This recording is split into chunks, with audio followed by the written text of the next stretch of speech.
तर हे पहा, आज आपण बनवलेली आहे मसाला कोबी भाजी आणि ही मसाला कोबी भाजी खरंच छान लागते, खायलाही टेस्टी खूप लागते। तर इथे मी कोबी घेतलेला आहे आणि त्या कोबीला मी एकदम बारीक कापून घेतलेला आहे। आता ह्याच कोबीला चांगल्या स्वच्छ पाण्यामध्ये आपल्याला धुवून घ्यायचं आहे। साधारण 2 वेळा धुवायचं आहे स्वच्छ पाण्यामध्ये। स्वच्छ पाण्याने धुवून घेतल्यानंतर ते सगळं पाणी वितळून काढायचं आहे।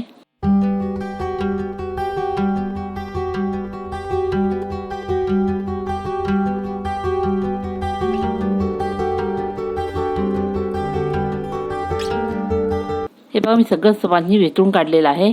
इथे मी कढई घेतलेली आहे, ती तापली, त्याच्यामध्ये तेल टाकलेलं आहे, त्यामध्ये मोहरी टाकले, जिरं टाकलेलं आहे, कढीपत्ता टाकलेला आहे आणि बारीक कापलेला कांदा टाकलेला आहे। हे चांगलं परतून घेतल्यानंतर त्यामध्ये टमाटर टाकलेलं आहे। टमाटर मऊ होईपर्यंत त्याला चांगलं हलवलेलं आहे। नंतर त्यामध्ये लाल तिखट घातलेलं आहे, कुठलाही स्पेशल मसाला नाही, आपला घरचाच मसाला आहे।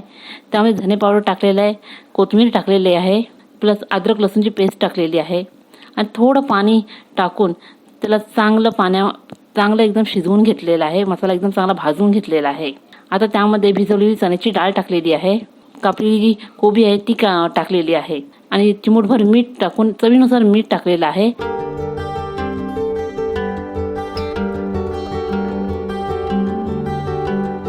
त्यावरती ओलं खोबरं टाकलेलं आहे। आता हे सगळं आपल्याला वाफेवर शिजवायचं आहे। बघा, वाफेवर शिजलेलं आहे आणि प्लस त्याला खूप पाणीही सुटलेलं आहे। आता हे सगळं जे काही पाणी सुटलेलं आहे ते चांगलं त्यामध्ये ऑब्झर्व झालं पाहिजे।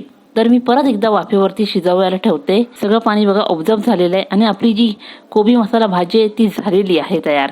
तर आपली ही जी कोबीची भाजी आहे ती तयार झालेली आहे। धन्यवाद माझी रेसिपी बघण्यासाठी। अशाच रेसिपीसाठी लाईक करा, सबस्क्राईब करा सुजाता सावंत रेसिपी या चॅनलला। धन्यवाद।